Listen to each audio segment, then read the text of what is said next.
من الشیطان الرجیم بسم اللہ الرحمن الرحیم۔ آپ لوگوں کو یاد ہے کہ ہماری جو گفتگو گزشتہ ہفتے ہوئی تھی وہ کس سلسلے میں ہو رہی تھی؟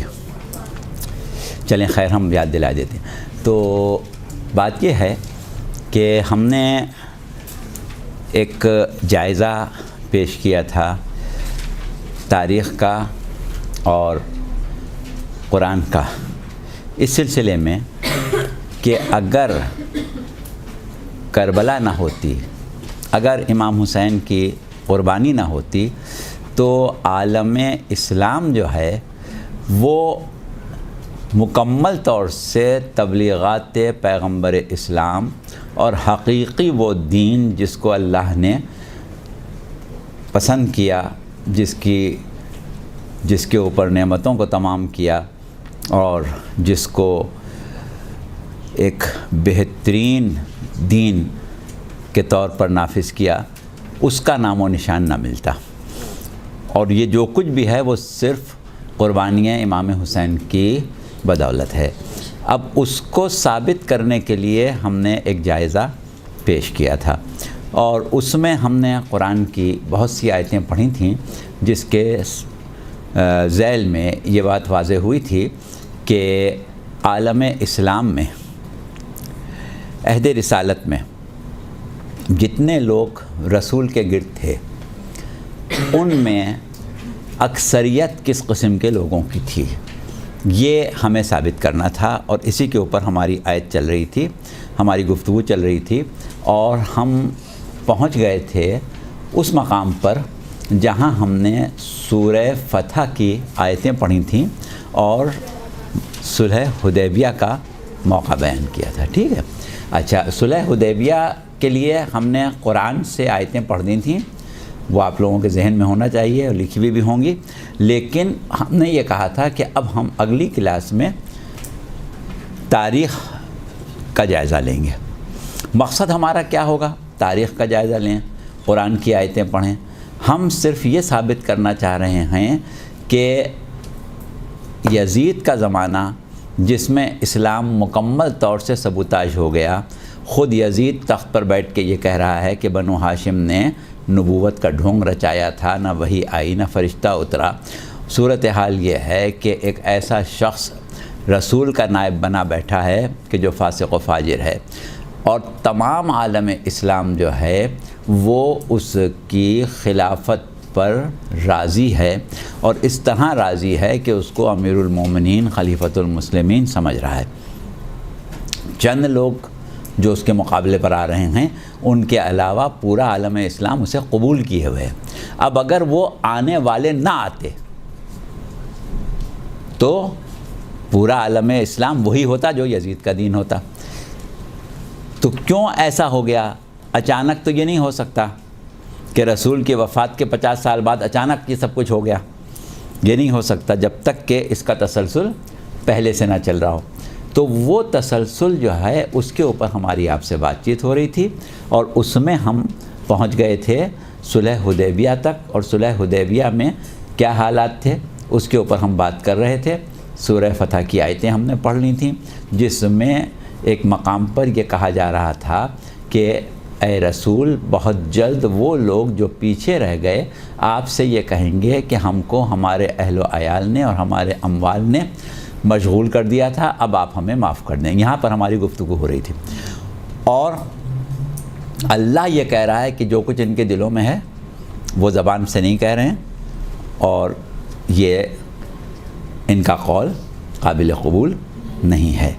تو یہاں تک بات پہنچی تھی اور ہم نے تھوڑی سی تاریخ بتا دی تھی کہ رسول اللہ نے ایک خواب دیکھا تھا اور اس کے بعد یہ کہا تھا کہ تم لوگ میرے ساتھ چلو، ہم حج کرنے جا رہے ہیں، لیکن وہاں پر مکے میں اس زمانے میں کفار قریش ہوتے تھے، وہاں مسلمان نہیں جا سکتے تھے، ان سے جنگیں چل رہی تھیں، تو لوگوں نے یہ گمان کیا کہ رسول اللہ واپس نہیں آئیں گے اور یہ معاذ اللہ ایک غلط فیصلہ کر رہے ہیں۔ اس کے لیے بھی آیت ہم نے جہاں تک ہمیں یاد آتا ہے پڑھ دی تھی، قرآن کی آیت سے وہ بات پڑھ کے سنائی تھی کہ یہ بہت برے ظن کر رہے ہیں، بہت بدگمانیاں کر رہے ہیں، اور اس کے بعد پھر یہ آیت پڑھی تھی کہ یہ بہت تم سے یہ کہیں گے کہ ہم اس وجہ سے پیچھے رہ گئے تھے اور اب ہمارے لیے مغفرت کر دیں۔ اب اس کے بعد یہ تو قرآن ہو گیا، اب حدیث تاریخ پر جب ہم آتے ہیں تو ہمارے پاس تاریخ کے بہت سے حوالے ہیں کہ جو صلح حدیبیہ کے موقع کو بیان کر رہے ہیں، لیکن کیونکہ ہمارے پاس اب یہی ایک کلاس ہے اور ہمیں آخر وقت تک جانا ہے، اس لیے ہم مختصراً خالی تھوڑا سا اس کا حوالہ دیے دیتے ہیں۔ تاریخ طبری کی پہلی اور تیسری جلد سے ہم گفتگو کر رہے ہیں۔ تاریخ طبری آپ کو اردو میں یہاں مل جائے گی، نفیس اکیڈمی کی ترجمہ شدہ، لیکن ہم جب جلد کا نام لیتے ہیں کہ یہ پہلی جلد میں ہے، یہ دوسری جلد میں، یہ چھٹی جلد میں، تو وہ ضروری نہیں ہے کہ وہ جلد وہی والی ہو، کیونکہ اردو ترجمے میں جلدیں تھوڑی سی تبدیل ہو گئیں، ہم پہلی اور تیسری جلد میں سے پڑھ رہے ہیں۔ تو اس میں اسی خواب کا تذکرہ ہے، اور اس کے بعد جو مورخ ہے وہ یہ لکھتا ہے کہ اس دن رسول اللہ نے بہت ہی سخت شرائط پر، یعنی بہت ہی دب کے صلح نامہ لکھا، جس کی وجہ سے مسلمانوں کے دلوں میں بہت زیادہ بدگمانیاں پیدا ہوئیں اور قریب تھا کہ وہ ہلاک ہو جائیں۔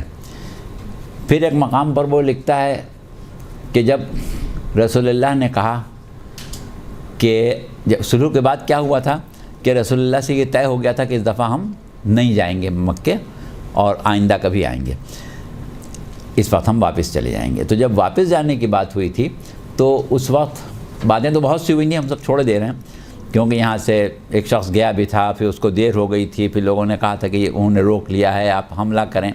رسول اللہ نے کہا کہ تم لوگ ہم کو بھیج دیتے ہو، بعد میں خود بھاگ جاتے ہو، تو تم یہ پہلے عہد کرو کہ تم جنگ سے بھاگو گے نہیں۔ تو ان لوگوں نے رسول اللہ کے ہاتھ پر بیعت کی کہ آئندہ ہم نہیں بھاگیں گے۔ وہ سب واقعات ہم چھوڑے دے رہے ہیں۔ تو آخر میں یہ بات طے ہوئی کہ رسول اللہ نے اپنے ساتھیوں سے یہ کہا کہ تم لوگ اب سر منڈوا لو، قربانیاں کر لو، یعنی جیسے تم نے حج کر لیا ہے۔ تو لوگ ناراض ہو گئے اور اس بات پر آمادہ نہیں ہوئے، اور اتنا زیادہ لوگوں نے ناراضگی کا اظہار کیا کہ رسول اللہ خود غمزدہ ہوئے، کبیدہ خاطر ہوئے اور جناب ام سلمہ کے خیمے میں چلے گئے۔ یہ طبری کی تاریخ ہے۔ اس کے علاوہ بہت سے مورخین نے لکھا ہے، وہ سب ہم اقتباسات چھوڑ رہے ہیں۔ ایک روایت یہاں پر ہم بیان کیے دیتے ہیں ابن عباس کی، کہ انہوں نے یہ روایت کی ہے کہ روز صلح حدیبیہ رسول اللہ کے کہنے پر بعض لوگوں نے تو سر منڈوا لیا، لیکن بعض نے سر نہیں منڈوایا، صرف بال کٹوا لیے۔ تو رسول اللہ نے فرمایا کہ سر منڈوانے والوں پر اللہ کی رحمت ہو۔ تو لوگوں نے کہا یا رسول اللہ بال کٹوانے والوں پر، پھر آپ خاموش رہے، پھر آپ نے یہی کہا کہ سر منڈوانے والوں پر اللہ کی رحمت ہو۔ 3 مرتبہ جب یہ بات ہو چکی تو پھر آپ نے کہا بال کٹوانے والوں پر بھی رحمت ہو۔ ظاہر رحمت للعالمین تھے، جو بار بار پوچھا گیا تو انہوں نے کہہ دیا کہ جو بھی صورتحال ہو اللہ بہتر جانتا ہے۔ تو یہ ہے صلح حدیبیہ کا موقع۔ اب ہم یہاں پر نتیجہ صرف اتنا نکالنا چاہ رہے ہیں کہ اس وقت ہزاروں کی تعداد میں لوگ اپنے مسلمان ہونے کا دعویٰ کرتے تھے، لیکن جو ساتھ گئے وہ بہت کم تھے، اور جو گئے ان کا عالم یہ کہ بدگمانیاں بھی ہوئیں، شکوک و شبہات بھی ہوئے، رسول اللہ کی بات کو مانا بھی نہیں گیا، اور کافی ایسی چیزیں ہوئیں جس سے رسول اللہ کو تکلیف پہنچی۔ تو اس بات سے نتیجہ یہ نکل رہا ہے کہ اس وقت جتنے بھی لوگ تھے ان میں اکثریت جو تھی وہ تھی کہ جس نے یہ سارے کام انجام دیے، اور وہ لوگ کہ جنہوں نے سر بھی منڈوا لیے، رسول کی بات بھی مان لی، رسول کے ساتھ چلے بھی گئے، جو رسول نے کہا وہ کر لیا، کسی بات پر اعتراض نہیں کیا، کسی معاملے میں شک نہیں کیا، ان کی تعداد بہت کم تھی اور دوسروں کی تعداد بہت زیادہ تھی۔ یہ وہاں پر ایک چیز ثابت ہو رہی، لیکن اب ہم اس سے آگے بڑھیں گے اور مزید وضاحت کے لیے کچھ چیزیں تلاش کریں گے۔ مزید وضاحت کے لیے ہم پھر تاریخ پر آتے ہیں، اور تاریخ پر آنے کے لیے ہمیں کرنا یہ پڑے گا کہ ہم یہ دیکھیں کہ صلح حدیبیہ کے فوراً بعد صورتحال کیا ہوئی تھی؟ جنگ خیبر ہوئی تھی۔ جنگ خیبر میں کیا ہوا، کس طرح محاصرہ رہا، کتنے دن مسلمانوں کے لشکر گئے، شکست کھا کے واپس آئے، جو کچھ ہوا وہ اس وقت ہم نہیں بیان کرتے ہیں، اس کو چھوڑ دیتے ہیں، اس سے آگے بڑھ جائیں۔ اس کے بعد ہوئی جنگ خندق۔ جنگ خندق جو ہے اس کا کیونکہ بڑا واضح طور پر تذکرہ قرآن میں کیا گیا ہے، بہت واضح تذکرہ کیا گیا ہے، اور وہاں پر جو مسلمانوں کی حالت تھی اس کا بھی ذکر کیا گیا ہے، تو اس لیے ہم جنگ خندق کو لے لیتے ہیں۔ جنگ خندق میں صورتحال کیا ہوئی تھی کہ جب ابو سفیان نے یہ دیکھا کہ اکیلے ہم کفار قریش کسی صورت سے بھی رسول اللہ کو شکست نہیں دے پائیں گے، مسلمانوں کا مقابلہ نہیں کر پائیں گے، تو اس نے پورے عرب علاقوں کے دورے کر کے لوگوں کو آمادہ کیا، تیار کیا کہ دیکھو یہ معاملہ صرف ہمارا نہیں ہے، یہ تم سب کا معاملہ ہے۔ اگر یہ غالب آ گیا، یہ شخص جناب ارشاد مآب کے بارے میں کہا کہ اگر یہ غالب آ گیا تو پھر جس طرح ہمیں نقصان پہنچے گا ویسے تم لوگوں کو بھی پہنچے گا، لہٰذا ہمارے تمہارے اختلافات سب اپنی جگہ ہیں، اس کو راستے سے ہٹانے کے لیے تم سب ہمارے ساتھ اکٹھا ہو جاؤ۔ لہٰذا اس میں وہ کامیاب ہوا اور سینکڑوں قبائل اور قومیں اور علاقے اس نے جا کے دورہ کر کے اپنے ساتھ شامل کیے، اور ایک بہت ہی بڑا لشکر تیار ہو گیا۔ اب جب وہ بہت بڑا لشکر مدینہ پر حملہ کرنے کے لیے آنے لگا اور مدینہ میں اس کی خبر پہنچی، تو رسول اللہ نے جناب سلمان فارسی سے مشورہ کیا کہ بہت بڑا لشکر آ رہا ہے، تمہارا کیا خیال ہے؟ تم جہاں دیدہ ہو، بہت زمانے دیکھ چکے ہو، بہت علاقے دیکھ چکے ہو، تمہارا کیا خیال ہے؟ تو انہوں نے کہا کہ ہمارے علاقے میں اگر کبھی ایسا ہو کہ کوئی بہت بڑا لشکر چھوٹے لشکر پر حملہ کرنے آ جائے تو ہم لوگ لشکر کو درمیان میں لے کے چاروں طرف خندق کھود دیتے تھے، تو اس سے یہ ہوتا تھا کہ لشکر بڑا لشکر جو ہے وہ چھوٹے لشکر کو گھیر کے نہیں مار سکتا تھا۔ رسول اللہ کو یہ ترکیب پسند آئی، تجویز اچھی لگی، اور آپ نے خندق کھدوا دی، اور طے یہ ہوا کہ خندق کی چوڑائی اتنی رہے کہ گھوڑا جست لگا کے نہ آ سکے، لہٰذا لوگوں کے سپرد کام کیا گیا مسلمانوں کے کہ تم لوگ خندق کھودو، اور لشکر کو اس میں لے لیا گیا۔ وہ میدان ایک جگہ جہاں پر یہ صورتحال پیش آئی۔ اچھا، اب وہاں پر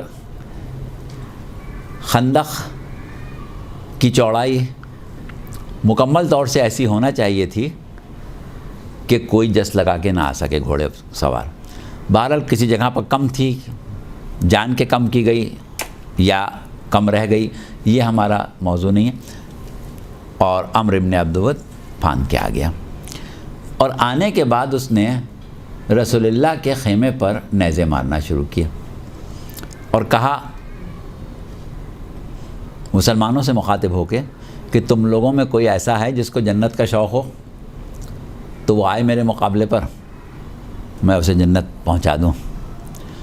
اور رسول اللہ لوگوں سے مخاطب ہو کے یہ کہتے رہے کہ کوئی ہے جو اس کتے کو مجھ سے دور کرے، لیکن سوائے امیر المومنین علیہ السلام کے کوئی آگے نہیں بڑھ رہا تھا۔ آپ ہی انا لہو ہر دفعہ کہتے تھے کہ میں ہوں اس کے لیے، لیکن کوئی دوسرا مقابلے پر آنے کے لیے تیار نہیں ہو رہا تھا، اور نہ صرف تیار نہیں ہو رہا تھا بلکہ یہ کہہ رہا تھا کہ یہ شخص جو ہے اس کا کون مقابلہ کر سکتا ہے، یہ تو بہت بہادر آدمی ہے، جس ہم نے زمانہ جاہلیت میں اس کے ساتھ سفر کیے ہیں، یہ تو 100 ڈاکوؤں سے اکیلا جنگ کر لیتا ہے، یہ اونٹ کے بچے کو ہاتھ میں اٹھا کے سپر بنا لیتا ہے، اس سے بھلا کون مقابلہ کر سکتا ہے۔ اب صورتحال کیا ہے کہ ایک تو ایسے ہی لوگ ڈرے ہوئے، اس کے بعد پھر وہ دشمن کے جو قصے بہادری کے بیان کیے جا رہے ہیں اس سے اور مسلمانوں کا دل دہلا جا رہا ہے، اور کوئی مقابلہ کرنے پر تیار نہیں ہو رہا ہے، یہاں تک کہ امیر المومنین علیہ السلام کو آپ نے بھیجا تھا اور کہا تھا کہ آج کل ایمان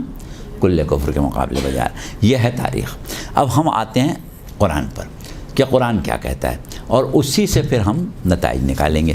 تو قرآن جو ہے وہ اس موقع پر کس طریقے سے اس واقعے کی تصویر کشی کر رہا ہے وہ ہمیں دیکھنا ہے۔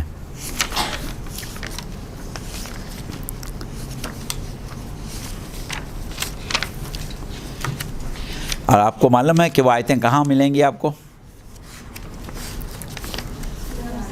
ہاں سورہ کیا کہا؟ ہاں احزاب. احزاب میں کیوں ملیں گی؟ خندق کے معنی نہیں ہے. احزاب جمع ہے حزب کی، کیونکہ بہت سے گروہ، بہت سے حزب مل کے آئے تھے، اس لیے اس جنگ کو احزاب کہا گیا، اور قرآن کا پورا سورہ اس نام سے ہے.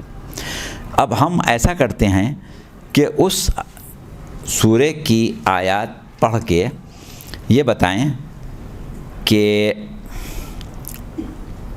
وہاں پر صورتحال قرآن کے مطابق کیا تھی. تو آپ پڑھیے گا، نوٹ کر لیجیے، سورہ احزاب کی 10ویں سے لے کے 19ویں آیت تک.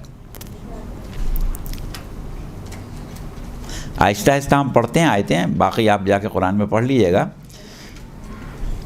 اذ جاءکم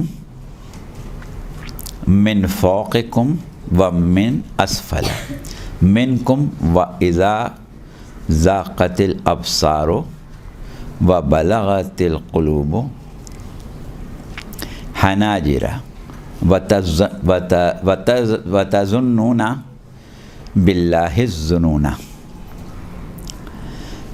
وَإِذْ يَقُولُ الْمُنَافِقُونَ وَالَّذِينَ فِي قُلُوبِهِم مَّرَضٌ مَّا وَعَدَنَا اللَّهُ وَرَسُولُهُ إِلَّا غُرُورًا وَإِذْ قَالَتْ طَائِفَةٌ مِّنْهُمْ يَا أَهْلَ الْيَثْرِبَ لَا مُقَامَ لَكُمْ فَارْجِعُوا وَيَسْتَأْذِنُ فَرِيقٌ مِّنْهُمُ النَّبِيَّ يَقُولُونَ إِنَّ بُيُوتَنَا عَوْرَةٌ وَمَا هِيَ بِعَوْرَةٍ إِن يُرِيدُونَ إِلَّا فِرَارًا وَلَوْ دُخِلَتْ عَلَيْهِمْ مِنْ أَقْطَارِهَا ثُمَّ سُئِلُوا الْفِتْنَةَ لَآتَوْهَا وَمَا تَلَبَّثُوا بِهَا إِلَّا يَسِيرًا وَلَقَدْ كَانُوا عَاهَدُوا اللَّهَ مِنْ قَبْلُ لَا يُوَلُّونَ الْأَدْبَارَ وَكَانَ عَهْدُ اللَّهِ مَسْئُولًا. اذ جاءکم من فوقکم ومن اسفل منکم. اس وقت کو یاد کرو جب تمہارے سامنے سے بھی، تمہارے پیچھے سے بھی، اور ہر طرف سے لشکر آئے. اور اس وقت کیا ہوا کہ تمہارے حالت خراب ہو گئی. وہ تب تفصیل اس کی بیان کی جا رہی ہے کہ کیا صورتحال تھی. دل جو تھے وہ حلق میں آ گئے، اور کس طریقے سے مسلمان اس سے خوف زدہ ہو گئے، پریشان ہو گئے. وہ تو چلے اپنی جگہ صحیح ہے، لیکن اب اس کے بعد جو بات پروردگار عالم کہہ رہا ہے، جو ہماری گفتگو کا موضوع ہے، وہ یہ ہے کہ وَإِذْ يَقُولُ الْمُنَافِقُونَ وَالَّذِينَ فِي قُلُوبِهِم مَّرَضٌ. اب اس وقت وہ لوگ کہنے لگے جو منافق تھے، اور وہ لوگ کہ جن کے دلوں میں مرض تھے. دو قسم کے گروہوں کا ذکر پروردگار عالم نے کیا. ایک وہ کہ جو منافق تھے، اور ایک وہ کہ جن کے دلوں میں مرض تھے. دلوں میں مرض تھے کیا مطلب؟ کوئی ہارٹ ڈیزیز تھی ان کو؟ کیا مطلب ہے دلوں میں مرض کا؟ منافق تو ہو گئے نا، اب دلوں میں مرض والے. ہاں بات یہ ہے کہ اب یہاں پر اور آیتیں ہم نہیں پڑھ رہے ہیں. دلوں میں مرض کا لفظ جو ہے وہ استعمال ہوا ہے شک کے لیے. وہ لوگ جو شک کرتے تھے. اب یہ وضاحت بھی ہم آپ کو کر دیں، ارادہ تھا ہمارا کہ کریں گے مگر چھوڑ دی تھی، مگر ضرورت محسوس ہو رہی. وہ یہ کہ عہد رسالت میں رسول کے گرد جو لوگ تھے اس میں ایک تو ظاہری تقسیم تھی اور ایک باطنی تقسیم تھی. ظاہری تقسیم سب کو نظر آتی تھی، باطنی تقسیم سوائے اللہ کے کوئی نہیں جانتا، کیونکہ وہ اندر کی بات ہے، دلوں کی بات ہے. تو ظاہری تقسیم کیا تھی کہ جب رسول اللہ مکے میں رہتے تھے تو آپ کے ساتھ جو لوگ مسلمان ہوئے تھے وہ رسول اللہ کے ساتھ ہجرت کر کے مدینے آ گئے. تو کیونکہ وہ مکے کے رہنے والے تھے، مدینے آئے تھے، لہٰذا ان کو مہاجر کہا گیا. اور وہ لوگ جنہوں نے مدینے میں رسول کو بلایا تھا، مدینے کے رہنے والے تھے اور رسول اللہ کی نصرت کے لیے، مدد کے لیے بلایا تھا، وہ کہلائے انصار، ناصر کی جمع، وہ کہلائے انصار۔ تو ظاہر میں دو قسمیں تھیں، ایک مہاجر اور ایک انصار۔ تو مہاجر جو تھے وہ بھی سب سامنے تھے، پہچانے جاتے تھے کہ یہ مہاجر ہیں۔ انصار جو تھے وہ بھی پہچانے جاتے تھے، وہ اپنے آپ کو انصار کہتے تھے کہ یہ انصار ہیں، یہ مہاجر ہیں۔ اب اس کے علاوہ جو لوگ رسول کے ساتھ تھے، یعنی رسول کے زمانے میں تھے، جن سے رسول کا سابقہ پڑتا تھا، وہ مسلمان نہیں تھے، وہ کافر تھے۔ لیکن ایک باطنی تقسیم تھی جس کا پروردگار عالم نے قرآن میں ذکر کیا ہے۔ باطنی تقسیم یہ تھی کہ ایک تو سورہ منافقون، اب وہ ہم پڑھ نہیں رہے ہیں، کہ جہاں پروردگار عالم نے یہ کہا کہ یہ منافقین جو ہیں یہ آ کے آپ سے کہتے ہیں کہ آپ اللہ کے رسول ہیں، بے شک آپ اللہ کے رسول ہیں، یہ منافق جھوٹے ہیں۔ تو منافق کون ہوئے؟ منافق وہ ہوئے کہ جو اصل میں کافر ہی تھے، کوئی ایمان نہیں لائے تھے، نہ ان کو اسلام کی حقانیت پر ذرہ برابر یقین تھا، بلکہ وہ اپنا دفاع اور اسلام کو نقصان پہنچانے کا بہترین طریقہ یہ سمجھتے تھے کہ وہ اسلام کا لبادہ اوڑھ لیں اور مسلمانوں کے درمیان درائیں اور اپنے آپ کو مسلمان کہتے رہیں، جبکہ اندر سے وہ کافر ہوں۔ اب یہ چیز دنیا والا کوئی نہیں سمجھ سکتا، کیونکہ اندر دل کا حال تو سوائے اللہ کے کوئی نہیں جانتا۔ تو اب اللہ کہہ رہا ہے کہ یہ جھوٹے ہیں، کوئی اور نہیں کہہ سکتا۔ دیکھنے میں تو وہ مسلمان ہیں، دیکھنے میں وہ نمازیں پڑھ رہے ہیں، وہ روزے رکھ رہے ہیں، وہ حج کر رہے ہیں، وہ رسول کے ساتھ میدان جہاد میں جا رہے ہیں اور بڑے بڑے اسلام کے دعوے کر رہے ہیں، رسول اللہ کی محبت کے دعوے کر رہے ہیں۔ تو اب کوئی بھی ان کو منافق تو نہیں کہہ سکتا، جو بھی کہے گا ان کو مومن ہی کہے گا۔ تو وہ منافق وہ ہوتے ہیں کہ جو اصل میں کافر ہوتے ہیں لیکن بظاہر مومن ہوتے ہیں، اور اس وقت تک وہ منافق رہتے ہیں جب تک کہ مومن سمجھے جائیں۔ جب تک لوگ ان کو مومن سمجھتے رہیں وہ منافق ہیں۔ اگر لوگوں کو پتہ چل جائے کہ یہ مومن نہیں ہے تو پھر وہ منافق بھی نہیں رہیں گے، وہ کافر ہو جائیں گے، کیونکہ اب تو پتہ چل گیا نا کہ کافر ہیں، تو ان کا منافقت جو ہے وہ ختم ہو گئی، تو پھر وہی اندر سے کافر نکل ہے۔ تو کیا ہے کہ منافق ہو گئے، ایک چیز۔ دوسری چیز یہ ہے کہ پروردگار عالم نے کہا سورہ حجرات کی آیت میں کہ قالت الاعراب آمنا قل لم تؤمنوا ولکن قولوا اسلمنا ولما يدخل الایمان فی قلوبکم۔ اے رسول، یہ عرب آ کے آپ سے کہتے ہیں کہ ہم ایمان لے آئے، تو ان سے یہ کہیں کہ تم یہ نہ کہا کرو کہ ہم ایمان لے آئے، تم یہ کہا کرو کہ ہم اسلام لے آئے، اور ایمان تو تمہارے دلوں میں داخل ہی نہیں ہوا ہے، ابھی تک تو داخل نہیں ہوا ہے۔ تو اب دل میں ایمان داخل ہوا نہیں ہوا یہ بھی اللہ ہی بتا سکتا ہے، باہر والا تو نہیں بتا سکتا، کوئی عام آدمی تو نہیں بتا سکتا۔ اب اللہ کہہ رہا ہے کہ یہ مسلمان ہیں، یعنی ان کے کافر منافق کے لیے کیا کہہ رہا ہے؟ جھوٹے ہیں، یہ مسلمان بھی نہیں ہیں۔ ان کے لیے کہہ رہا ہے کہ اسلام لائے ہیں مسلمان، لیکن مسئلہ یہ ہے کہ ایمان نہیں لائیں، صرف اسلام لائیں۔ تو کیا ہوا؟ ایک ہو گئے منافق اور ایک کون ہو گئے؟ مسلم، ایک مسلم ہو گئے۔ اچھا، اب ایک وہ ہیں کہ جن کے بارے میں کہا کہ فی قلوبہم شک، فی قلوبہم مرض، ان کے دلوں میں مرض ہے، فزادہم اللہ مرضا، اور اللہ ان کے مرض کو اور بڑھا دے گا۔ تو وہ مرض کیا ہے؟ وہ ہے شک کا مرض۔ یہ وہ لوگ ہیں کہ جن کو ہم کہیں گے شکاک، شک کرنے والے، نہ ان کو کفر پر پکا یقین ہے نہ ان کو اسلام پر پکا یقین ہے، ہمیشہ ڈھلمل یقین رہتے ہیں، کبھی ادھر کبھی ادھر۔ تو یہ بھی ایک طبقہ ہے، لیکن شک ایسی چیز ہے کہ وہ بھی نظر نہیں آتی، وہ بھی دل کے اندر کی بات ہے۔ تو اللہ ہی کہہ سکتا ہے کہ یہ اس کے دل میں مرض ہے، کوئی اور نہیں کہہ سکتا۔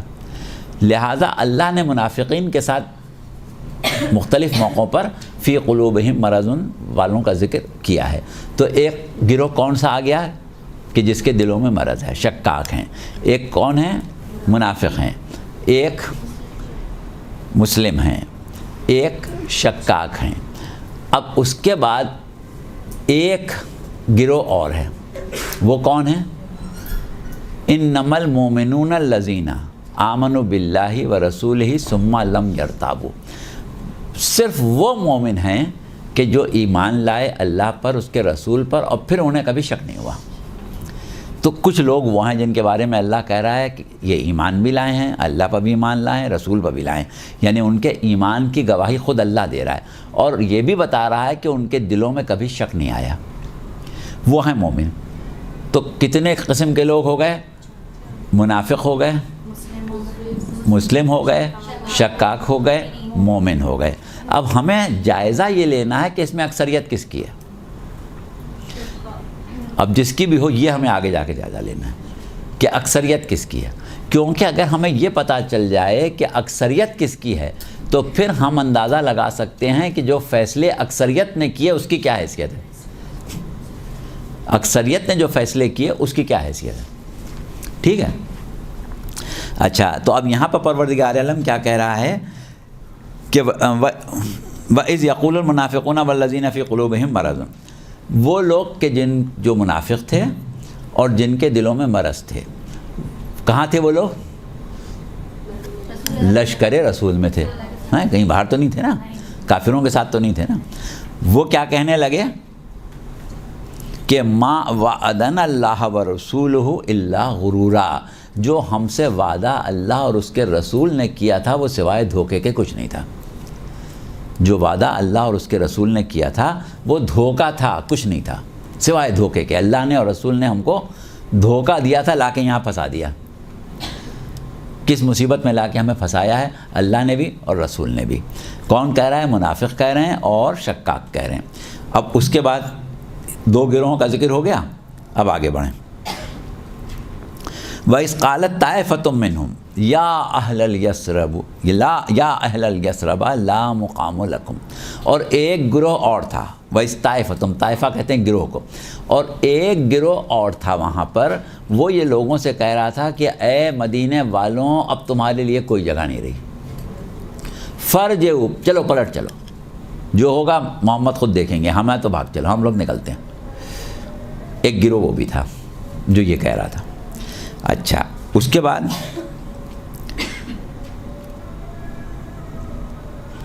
وَيَسْتَأْذِنُ فَرِيقٌ مِّنْهُمُ النَّبِيَّ يَقُولُونَ إِنَّ بُيُوتَنَا عَوْرَةٌ۔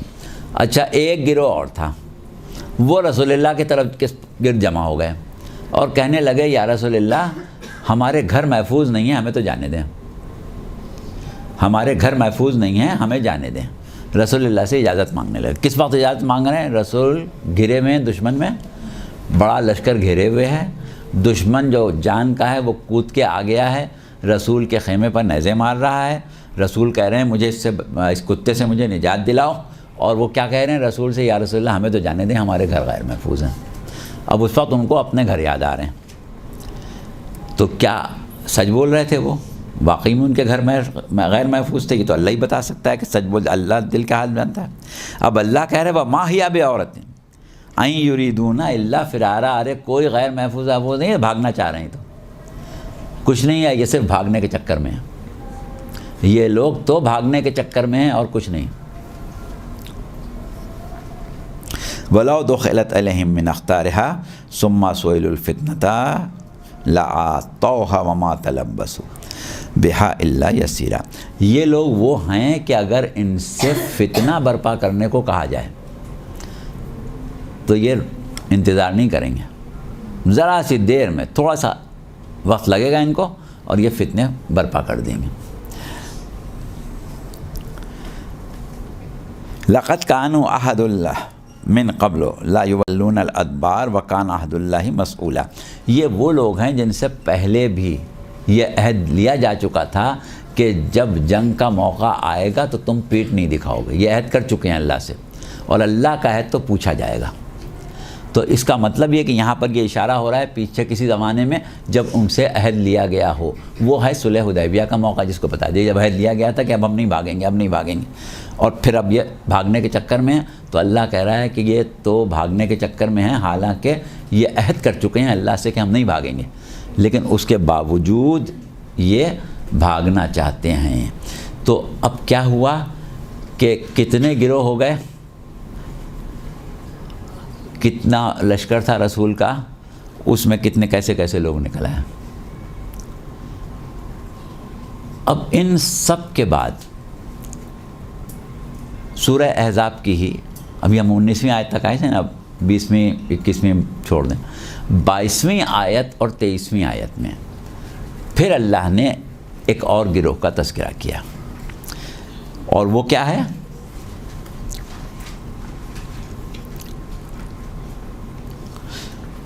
وَلَمَّا رَأَى الْمُؤْمِنُونَ أَحْزَابَ، اور جب مومنوں نے اس لشکر کو دیکھا، تو اس کا مطلب یہ کہ رسول کے لشکر میں کچھ مومن بھی تھے، ان لوگوں نے جب اس لشکر کو دیکھا تو کیا کہنے لگے؟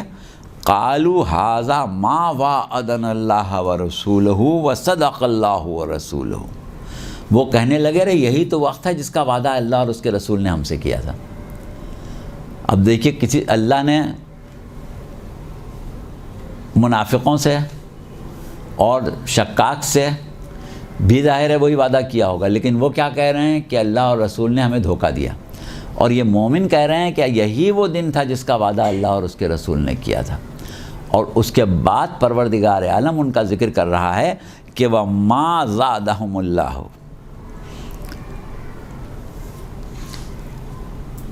وَمَا زَادَهُمْ إِلَّا إِيمَانًا وَتَسْلِيمًا، اور کسی چیز میں اضافہ نہیں ہوا سوائے اس کے کہ ان کا ایمان اور یقین اور بڑھ گیا، ان کا ایمان اور تسلیم اور بڑھ گیا۔ وَمَا زَادَهُمْ إِلَّا إِيمَانًا وَتَسْلِيمًا، کچھ نہیں بڑھا سوائے اس کے کہ ان کا ایمان اور تسلیم بڑھ گیا۔ تو یہ ہیں تھوڑے سے لوگ کہ جو وہاں پر مومن تھے، باقی سارے وہ ہیں جن کا ذکر اس سے پہلے کی آیتوں میں ہو گیا۔ تو اب یہاں پر یہ بات طے ہو گئی کہ اس دن روز احزاب رسول کے ساتھ 5-6 قسم کے لوگ تھے جس میں کچھ مومن تھے، ٹھیک ہے۔ اب پھر ہمیں ایک دفعہ یہ غور کرنا ہے کہ ان سب قسم کے جو لوگ جن کا تذکرہ ہو رہا ہے، جو کہہ رہے ہیں کہ اللہ اور رسول نے دھوکہ دیا، جو کہہ رہے ہیں بھاگ چلو، جو کہہ رہے ہیں ہمارے گھر محفوظ نہیں ہیں، وہ زیادہ تھے یا یہ مومن زیادہ تھے؟ اب پھر آگے بڑھیں گے تو ہمیں اس کا پتہ چلے گا کہ کون زیادہ تھا۔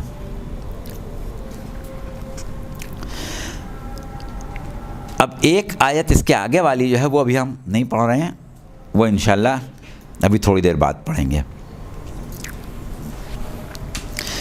تو آپ نے یہ دیکھ لیا کہ وہاں پر کس طرح سے لوگوں کی تقسیم ہو رہی ہے۔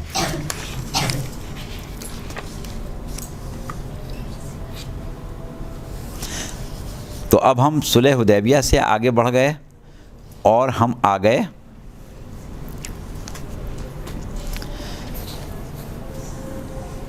جنگ احزاب میں۔ اچھا، اب دیکھیے جنگ احزاب جب تک ہوئی ہے، جب تک کفار قریش جو ہیں وہ مقابلے پر ہیں، کیونکہ ابھی مکہ فتح نہیں ہوا ہے۔ جنگ احزاب کے بعد ایک وقت آیا کہ جب کفار قریش سے آخری جنگ ہوئی، اور اس جنگ کا نام ہے فتح مکہ۔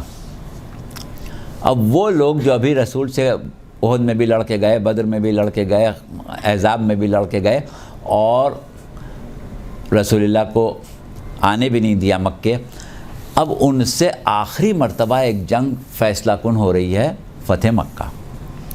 وہ سب کے سب رسول کے خلاف، اور رسول جنگ کر رہے ہیں، مسلمان جنگ کر رہے ہیں۔ ایسے میں ان کی کوشش کیا ہے کہ کسی طرح ہم پیغمبر اسلام کو شہید کر دیں، کسی طرح مسلمانوں کا قلقمہ کر دیں، کسی طرح دنیا سے اسلام کا نام و نشان مٹانے میں کامیاب ہو جائیں۔ یہ ان کا مطمع نظر ہے، اور مسلمان یہ چاہ رہے ہیں کہ اب ان کفار کو ہمیشہ کے لیے دبا دیا جائے، اور عالم اسلام کو جو ان سے مستقل خطرہ ہے وہ ختم ہو جائے۔ اس طریقے سے جنگ ہو رہی ہے آپس میں۔ اب ظاہر ہے دونوں میں سے کسی ایک کو جیتنا تھا، ایک لشکر کو فتح یاب ہونا تھا، ایک کو ہارنا تھا. اگر کہیں کافر جیت جاتے تو کیا ہوتا؟ اسلام ختم ہو جاتا. رسول اللہ کو بھی وہ قتل کر دیتے اور جتنے مسلمان تھے سب کو مار دیتے، اسلام ختم ہو جاتا. اسی دن سب معاملہ جو تھا وہ ختم ہو چکا ہوتا. لیکن اللہ کا کرنا ایسا ہوا کہ وہ ہار گئے. اب جب وہ ہار گئے، مغلوب ہو گئے، تو ان کے پاس اب کوئی راستہ نہیں، کوئی چارہ نہیں. اب جب ان کے پاس کوئی راستہ نہیں، کوئی چارہ نہیں، اگر جیتتے تو سب کچھ کر سکتے تھے جو وہ چاہتے تھے، لیکن ہار گئے تو اب وہ نہیں کر سکتے. تو اب انہوں نے کیا کیا کہ انہوں نے کلمہ پڑھ لیا اور مسلمان ہو گئے. اب یہ تو عقلاً آدمی طے کر سکتا ہے کہ ہارنے سے اسلام کی حقانیت نہیں سمجھ میں آ گئی، بلکہ ہارنے کے بعد مصلحت یہی تھی کہ اب کلمہ پڑھ لیا جائے. کلمہ پڑھ لیا، عالم اسلام میں داخل ہو گئے.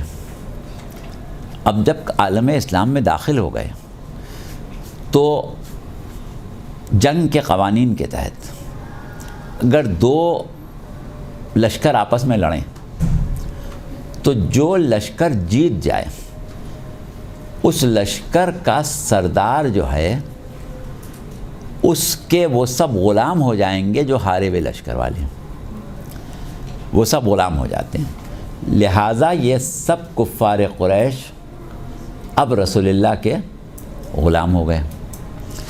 رسول اللہ رحمت للعالمین اور جو کچھ بھی کرتے ہیں وہ وہی کرتے ہیں جو اللہ کی مصلحت ہوتی ہے، جو ان پر وحی آتی ہے. لہٰذا بحکم وحی آپ نے ان سب کی معافی کا اعلان کر دیا اور یہ کہا کہ میں ان اپنے غلاموں کو آزاد کرتا ہوں. غلام تو وہ ہو گئے تھے، میں انہیں آزاد کرتا ہوں. اب عربی میں ایک لفظ استعمال ہوتا ہے طالق یا تلیق. یہ اس کے معنی ہے آزاد کردہ غلام. اگر کوئی شخص اپنے غلام کو آزاد کر دے تو اس کو کہتے ہیں یہ طالق ہے، یعنی پہلے کبھی غلام رہ چکا ہے. تو یہ سب کے سب ہو گئے طالقان، اس کی جمع ہے طالقان. اب عالم اسلام میں پہلے کون تھے؟ مہاجر اور انصار تھے. اب یہ شامل ہو گئے طالقان، یہ نہ مہاجر ہیں نہ انصار ہیں. اب ہم نے ابھی آپ سے کہا کہ ایک گروہ مومنین کا تھا اور باقی اتنے مومنین، اتنے قسم کے لوگ تھے. اب جب طالقان بھی معاشرہ اسلامی میں داخل ہو گئے تو یہ بتائیں کہ کیا مومنین کی تعداد بڑھی ہوگی یا غیر مومنین کی تعداد بڑھی؟ غیر مومنین کی تعداد بڑھی نا. ان کی طاقت بڑھ گئی، ان کے عزم جو تھے وہ زیادہ مضبوط ہو گئے اور ان کا جو زور تھا وہ بڑھ گیا. اب جب ان کا زور بڑھ گیا تو اب عالم اسلام کی کیفیت کیا ہو گئی؟ پھر ہم قرآن سے پوچھیں کہ اب عالم اسلام میں صورتحال کیا ہے، تاکہ ہمیں پتہ چلے کہ اکثریت کس کی ہے. تو اب ہمیں سورہ جمعہ کی آخری آیات کی طرف آنا پڑے گا. رسول اللہ مسجد نبوی میں نماز پڑھا رہے ہیں اور بہت بڑی تعداد ظاہر ہے کہ جمعہ کی نماز ہے اور پورا مدینہ جو ہے وہ ایک اسلامی سلطنت ہے، پوری آبادی مسلمانوں کی ہے. کتنی بڑی آبادی رسول کے پیچھے نماز پڑھ رہی ہوگی، کتنی بڑی جمعیت رسول کے پیچھے نماز پڑھ رہی ہوگی. ایسے میں کیا ہوا؟ وَإِذَا رَأَوْا تِجَارَةً أَوْ لَهْوًا نَفَضُّوا إِلَيْهَا وَتَرَكُوكَ قَائِمًا. جب یہ لوگوں نے دیکھا کسی تجارت کو یا لہو و لعب کو تو تم کو اکیلا چھوڑ کے چلے گئے. اب دیکھیے میدان جنگ سے بھاگنے والوں کو کی تو آپ رعایت کر سکتے ہیں کہ بھائی انسان ہیں، کمزور ہیں، بڑا لشکر دیکھا ڈر گئے. لیکن یہاں کیا مسئلہ ہے؟ یہاں تو کوئی مسئلہ نہیں. آج عالم اسلام کا کوئی بھی فرقہ ہو اور اس کی جمعہ کی نماز ہو رہی ہو اور کوئی ایک عام مولوی نماز پڑھا رہا ہو تو اس کو چھوڑ کے نمازی نہیں جاتے کبھی. لیکن وہاں پر صورتحال یہ ہوئی کہ نمازی سب چھوڑ کے چلے گئے. اب سوال یہ کہ سب چلے گئے یا کچھ بچے؟ بڑے مجمع سے سب چلے گئے یا کچھ بچے، یا زیادہ کھڑے رہے تھوڑے سے چلے گئے؟ اب یہ ایک روایت ہے جابر ابن عبداللہ انصاری کی کہ آپ نے یہ فرمایا کہ صرف 12 رہ گئے تھے، باقی سب چلے گئے تھے. تو اب اس کا مطلب کیا ہوا؟ اکثریت کس کی ہوئی؟ اکثریت کیسے لوگوں کی ہوئی؟ اور یہ سب کون ہیں؟ عہد رسالت کے لوگ ہیں. عام مسلمان بیچارے یہی سمجھتے ہیں کہ رسول کے زمانے کے لوگ تھے، رسول کے جانثار تھے، رسول کے ساتھی تھے، قرآن میں رسول کے ساتھیوں کی تعریفیں آئی ہیں تو وہ سب انہی کی ہوں گی. لیکن تعریفیں ان کی آئی ہیں کہ جو گروہ مومنین تھا. باقی کے لیے تو بارے میں اللہ خود بتا رہے ہیں نا، کوئی تاریخ تو نہیں بتا رہی، کوئی حدیث تو نہیں بتا رہی ہے کہ آپ کہیں کہ حدیث غلط ہے، قرآن بتا رہا ہے. تو کیا ہوا کہ اب اکثریت جو تھی وہ ثابت ہو گئی کہ اکثریت جو ہے وہ مومنین کی نہیں ہے. اکثریت مومنین کی نہیں ہے. اکثریت ان لوگوں کی ہے جو مومن نہیں ہیں، جن کے بارے میں اللہ یہ کہہ رہا ہے کہ یہ جھوٹ بول رہے ہیں، جن کے بارے میں اللہ یہ کہہ رہا ہے کہ ان کے دلوں میں کچھ ہے، زبان پر کچھ ہے، جن کے بارے میں اللہ یہ کہہ رہا ہے کہ یہ اللہ اور رسول کے اوپر الزام لگا رہے ہیں کہ انہوں نے دھوکہ دیا ہے. یہ وہ لوگ سب ہیں جن کی اکثریت ہے، اور وہ کہ جو صحیح معنوں میں مومن ہیں وہ بہت کم ہیں، وہ بہت تھوڑے سے ہیں. تو اب اگر اکثریت میں ایسے لوگ آ جائیں تو پھر وہ تو یہی کہیں گے کہ اب ہمیں کس چیز کا ڈر ہے؟ رسول کچھ بھی کرتے رہیں، ہم تو اپنی کریں گے. بنا دیں رسول کسی کو، ہم تھوڑی مانیں گے. اب آپ آ جائیں، وہی سورہ انفال کی 32ویں آیت ہم نے پڑھی تھی کہ اے رسول آپ اپنی طرف سے اگر کہہ رہے ہیں، ہمیں معلوم ہے کہ آپ اپنی طرف سے کہہ رہے ہیں، اگر اللہ کی طرف سے کہہ رہے ہیں تو ہمارے اوپر پتھروں کا عذاب آئے. یہ ہمت کیوں ہوئی؟ اس لیے کہ اکثریت ہے، طاقت تو اپنے پاس ہے نا، افرادی طاقت تو ہمارے ساتھ ہے. اسی طریقے سے اور بہت سے امور ہیں تاریخ کے جن کو ہم مصلحتاً نہیں بیان کر رہے ہیں، مصلحتاً چھوڑے دے رہے ہیں. ورنہ کئی ایسے مواقع ہیں، رسول کی وفات کے وقت کا موقع ہے، رسول کے قلم کاغذ مانگنے کا موقع ہے، اس کو اسامہ ابن زید کے لشکر کو روانہ کرنے کا واقعہ ہے. بہت سے واقعات ہیں کہ جہاں پر یہ لگتا ہے کہ لوگوں نے یہ طے کیا کہ اب ہماری اکثریت ہے، ہم جو چاہیں کریں گے. تو اب وہ اکثریت جو فیصلے کرے گی، وہ اکثریت جو اپنا راستہ بنائے گی، اس اکثریت کی حیثیت اللہ کے نزدیک، قرآن کے نزدیک، رسول کے نزدیک کیا ہوگی؟ کیونکہ اکثریت کس کی ہے یہ سامنے آ چکی. اب جب ایسے حالات میں کاروان اسلام آگے بڑھے گا تو وہ یزیدیت پر ہی جا کے ختم ہوگا. اور کہاں جا کے ختم ہوگا؟ اس کی انتہا یزیدیت ہی ہوگی. تو یہ ایک ایسا معاملہ بن گیا کہ اب اس کو جتنا آگے بڑھائیں خرابی ہی کی طرف جائیں گے. خشت اول گر نہد معمار کش تا سریا میرود دیوار کج. تو اب یہ جو ہے معاملہ یہ اس طریقے سے جانے لگا. لیکن ایک چیز ہے، وہ یہ ہے کہ پروردگار عالم نے جو بات ہم کہہ رہے ہیں اس کی تصدیق کے لیے بھی ہمیں پھر قرآن سے آیت چاہیے ہوگی. نتیجہ ہم نے قرآن کی آیتوں سے ہی نکالا ہے، لیکن کوئی آیت ایسی ہو کہ جو اس بات کی بھی تصدیق کرے. تو اب آپ آ جائیں سورہ مائدہ کی 54ویں آیت کے اوپر.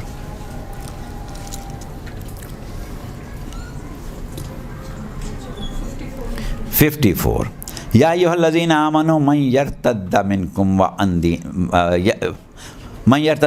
عن دینہ فسوف یاتی اللہ بقوم یحبہم ویحبونہ اذلۃ علی المؤمنین وعزۃ علی الکافرین.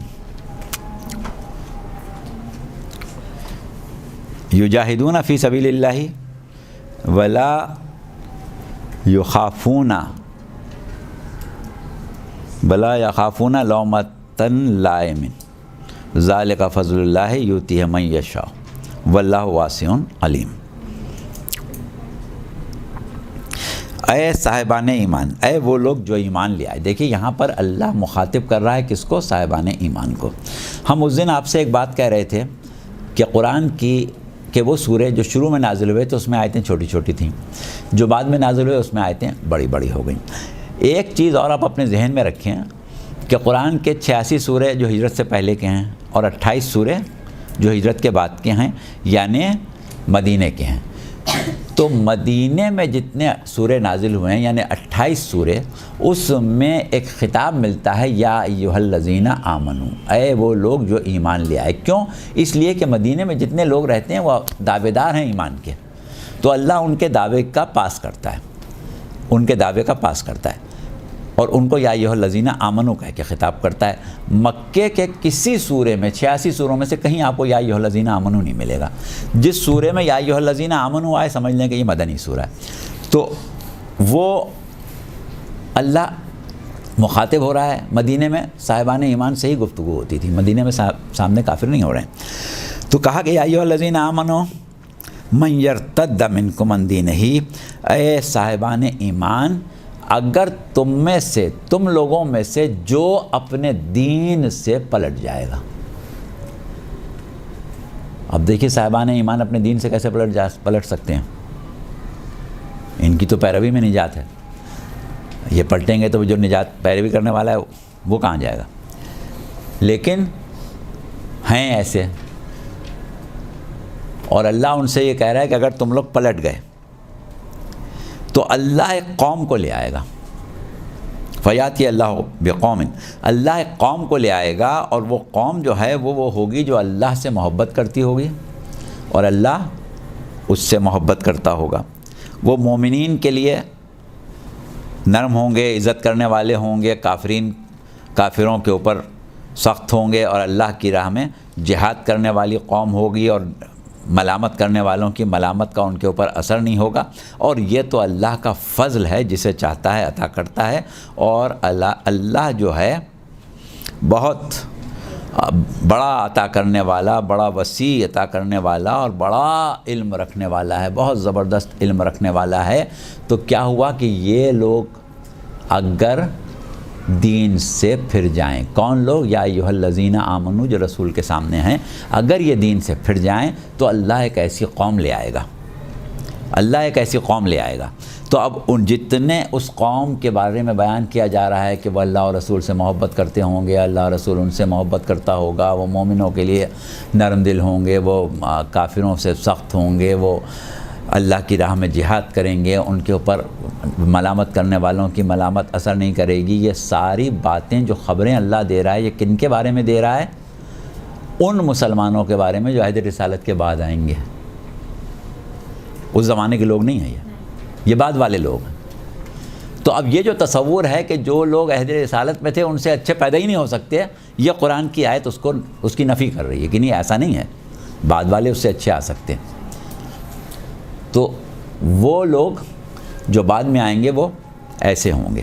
چلیے اب یہاں تک تو یہ بات آ گئی، اور یہ بات طے ہو گئی کہ اب عہد رسالت میں جو لوگ رسول کے گرد ہیں، جو کلمہ پڑھ رہے ہیں، جن کو قرآن بھی یا ایھا الذین آمنوا کہہ کے خطاب کر رہا ہے، وہ ان کے بارے میں یہ گفتگو کر رہا ہے۔ اور گزشتہ تقریر میں آپ کو یاد ہوگا کہ ہم نے 3 آیتیں پڑھی تھیں سورہ آل عمران کی۔ ایک 83ویں آیت پڑھی تھی، افا غیر دین اللہ یبغون، کیا یہ لوگ اللہ کے دین کے علاوہ کوئی دین چاہتے ہیں؟ اچھا، پھر اس کے بعد ہم نے آیت پڑھی تھی 86 اور 87، جس میں کیا کہا گیا تھا کہ کیفا یہدی اللہ قوما کفروا بعد ایمانہم، اللہ اس قوم کی کیسے ہدایت کرے جو ایمان کے بعد کافر ہو گئے۔ وشہدوا ان الرسول حق، انہوں نے گواہی دی تھی کہ رسول حق ہیں، وجاءہم البینات، اور ان کے پاس معجزات بھی آئے تھے۔ واللہ لا یہدی القوم الظالمین، اللہ ظالم قوم کی ہدایت نہیں کرتا۔ تو یہ ظالم قوم کون سی ہے؟ کہ جس نے گواہی دی رسول کی نبوت کی، جس نے معجزات دیکھے، اور جس نے ایمان کا اعلان کیا، اور اس ایمان کے بعد انہوں نے دوبارہ کفر اختیار کر لیا. تو اب ہمارا ایک سوال یہاں پر پھر پیدا ہو جاتا ہے کہ وہ کفر کون سا اختیار کیا؟ اس گزشتہ بات ہوئی تھی، ہو گئی تھی، استکبار کیا تھا. ٹھیک ہے، تو اس کو چھوڑ دیں. تو استکبار کرنے والوں کی اکثریت ہو گئی نا. اب جب استکبار کرنے والوں کی اکثریت ہو گئی تو پھر وہ اکثریت جو بھی فیصلے کرے، صاحبان ایمان اس کو نہیں مان سکتے. صاحب ایمان ان فیصلوں کو نہیں مانیں گے، بے شک اقلیت میں ہوں گے لیکن ان فیصلوں کو نہیں مانیں گے، کیونکہ اس فیصلے کا نتیجہ جو ہے وہ آخر یزیدیت ہے. اب یہاں تک جب بات پہنچ گئی تو پھر ہمیں کچھ چیزوں کی طرف اور توجہ دلانا ہے. وہ کیا ہے؟ وہ یہ ہے کہ ایسا ہونے کے بعد کیا اللہ مسلمانوں کو، عالم اسلام کو اسی حالت میں چھوڑ دے گا؟ اللہ تو اس حالت میں ہی چھوڑے گا. اکثریت کچھ بھی فیصلے کرے، اللہ بھی فیصلے کرے گا. اور اللہ نے جو فیصلے کیے وہ رسول نے بیان کر دیے. کبھی انی تارکن فیکم الثقلین کتاب اللہ و عترتی اہل بیتی کہا، کبھی من کن تو مولا فاز علی مولا کہا، کبھی اور کسی طریقے سے دین کی حقیقت کو بیان کیا. لیکن ہم اپنی گفتگو کا جو بنیادی پہلو ہے اس کو دو حدیثوں سے لیں گے. ایک حدیث یہ کہ ان قریب میرے بعد فتنے پیدا ہوں گے، فتنے اٹھیں گے، ان فتنوں میں علی کا ساتھ نہ چھوڑنا. میرے بعد فتنے اٹھیں گے اور اگر تم بچنا چاہتے ہو ان فتنوں سے تو علی کے ساتھ ہو جانا. ایک حدیث یہ متفق علیہ حدیثیں ہیں جو ہم بیان کر. ایک حدیث میرے دونوں بیٹے حسن اور حسین امت کے امام ہیں. اب امت کا فرض کیا ہے؟ امام کی پیروی کرنا امت کا فرض ہوتا ہے. امت کا فرض ہے کہ وہ امام کی پیروی کرے، امام کے ساتھ چلے، امام کے احکام کو مانے، امام کی اطاعت کرے، امام کا اتباع کرے. امام کے معنی یہ ہیں. اب امت کے امام ہیں حسن اور حسین میرے دونوں بیٹے، یہ رسول کہہ رہے ہیں.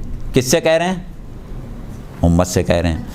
اور امت کو یہ بھی خبردار کر رہے ہیں کہ چاہے یہ بیٹھیں چاہے کھڑے ہوں، یعنی خواہ یہ صلح کریں خواہ جہاد کریں، تمہیں دونوں صورتوں میں ان کا ساتھ دینا ہے. دونوں صورتوں میں تمہیں انہی کا ساتھ دینا ہے. اب رسول دو باتیں کہہ رہے ہیں. انی تارکن فیکم الثقلین بھی کہہ کے گئے ہیں اور یہ بھی کہہ کے گئے. اب اور آیتیں ہیں قرآن کی جو ہم چھوڑے دے رہے ہیں کہ جب ہم یہ کہہ رہے ہیں کہ اکثریت کدھر تھی تو اس کی ایک دلیل سورہ فرقان کی 30ویں آیت بھی ہے، جہاں رسول اللہ کا قول نقل کیا جا رہا ہے کہ انا قوم اتخذوا ھذا القرآن مہجورا.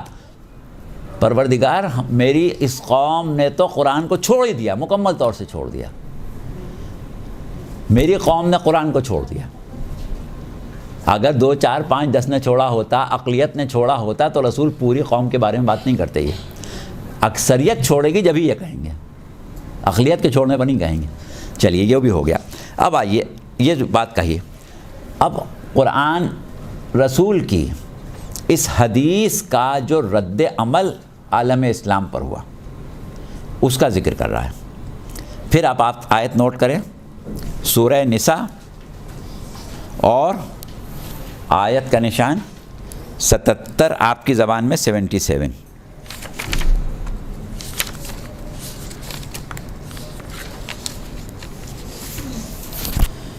سورہ نساء آیت 77. ارشاد رب العزت ہو رہا ہے کہ الم تر الی الذین قیل لهم کفوا ایدیکم واقیموا الصلاۃ وآتوا الزکاۃ. کیا تم نے ان لوگوں کو دیکھا کہ جن سے اللہ نے یہ کہا، جن سے کہا گیا کہ تم لوگ جنگ سے اس وقت اپنے ہاتھوں کو روک لو، اپنے ہاتھوں کو روکو، یعنی جنگ سے روکو، اور کیا کرو؟ نماز پڑھو اور زکوٰۃ دو. یعنی اس قوم کے اوپر ایک وقت ایسا آیا تھا کہ جس وقت اللہ نے جنگ کرنے سے روکا تھا اور کیا کہا تھا کہ تم نماز پڑھو، زکوٰۃ دو، ابھی جنگ نہ کرو. سورہ بقرہ میں کیفیت مسلمانوں کی پروردگار عالم نے یہ کہہ کے بیان کی ہے کہ وَكُتِبَ عَلَيْكُمُ الْقِتَالُ وَهُوَ كُرْهٌ لَكُمْ، اللہ نے تمہارے اوپر قتال واجب کیا ہے۔ قتال کرنا کا کیا مطلب؟ تلوار لے کے میدان میں جانا اور جنگ کرنا، لوگوں کو، دشمنوں آنے دین کو قتل کرنا۔ تو یہ اللہ نے لوگوں پر واجب کیا، جیسے کتب علیکم الصیام، تمہارے پر روزے واجب کیے تھا، کتب علیکم القتال، تمہارے پر قتال واجب کیا۔ لیکن قصہ کیا ہے؟ تمہوں پر بڑا گراں ہے، تم چاہتے نہیں ہو کہ تم جا کے جہاد کرو، بہرحال اللہ نے تو واجب کیا ہے۔ تو یہ سورہ بقرہ میں کہا جا چکا ہے۔ اب آئیے سورہ نساء کی ہم بات کر رہے ہیں کہ اس قوم سے اللہ نے کیا کہا۔ ان لوگوں کو تم نے دیکھا کہ اللہ نے کہا، اب ظاہر کافروں سے تو نہیں کہا نا، مسلمانوں سے کہا کہ تم ابھی زکوٰۃ دو، نماز پڑھو اور قتال سے ہاتھ روکے رہو، قتال سے ہاتھ روکے رہو۔ قتال کے لیے جو میدان میں نکلتا ہے اس کی نیت کیا ہوتی ہے؟ قتل کرنا، لوگوں کو مارنا۔ لیکن یہ بھی ہو سکتا ہے کہ وہ خود قتل ہو جائے، تو قتل ہونے کے لیے نہیں جاتے میدان میں، قتل کرنے جاتے ہیں۔ اب اتفاق ہے کہ قتل ہو جائیں، اور ہو جائیں تو پھر پروردگار کہتا ہے کہ جو اللہ کی راہ میں قتل ہو گئے ان کو مردہ نہ سمجھو، وہ شہید ہیں، وہ زندہ ہیں، بارگاہ خداوندی سے رزق پا رہے ہیں۔ تو اگر قتل ہو جائیں گے تو بھی مردہ نہیں ہوں گے، اور قتل کریں گے تو بارگاہ خداوندی سے اس کا اجر پائیں گے۔ لیکن تمہارے اوپر گراں ہے، تمہیں اچھا نہیں لگتا یہ۔ اب آئیے آگے کہ تم نے ان لوگوں کو دیکھا کہ جن سے کہا گیا کہ ابھی جنگ سے ہاتھ روک لو اور نماز پڑھو، زکوٰۃ دو۔ تو یہ کب کہا تھا کہ ابھی جنگ سے ہاتھ روکو، نماز پڑھو، زکوٰۃ دو؟ امام حسن کے عہد میں، کہ ابھی ٹھہر جاؤ، ابھی وقت نہیں آیا لڑنے کا۔ پھر کیا ہوا؟ اب اس کے بعد پروردگار عالم کہہ رہا ہے فَلَمَّا كُتِبَ عَلَيْهِمُ الْقِتَالُ، پھر جب اللہ نے ان کے اوپر قتال واجب کیا، اللہ نے پوری قوم پر قتال واجب کیا، تو کیا ہوا؟ اذا فریق منہم یخشون الناس خشیۃ اللہ او اشد خشیۃ۔ اب اس میں سے ایک گروہ ایسا تھا کہ جو لوگوں سے ایسے ڈرنے لگا جیسے اللہ سے ڈرنا چاہیے، بلکہ اس سے بھی زیادہ ڈرنے لگا۔ وقالو، اور انہوں نے کیا کہا؟ ربنا لما کتبت علینا القتال، پروردگار یہ تو نے ہمارے اوپر قتال کیوں واجب کر دیا؟ لولا اخرتنا الی اجل قریب، اس کو ایک عرصے کے لیے ملتوی کیوں نہیں کر دیا؟ قل متاع الدنیا قلیل، ان سے کہو کہ دنیا کی متاع جو ہے تو بہت کم ہے۔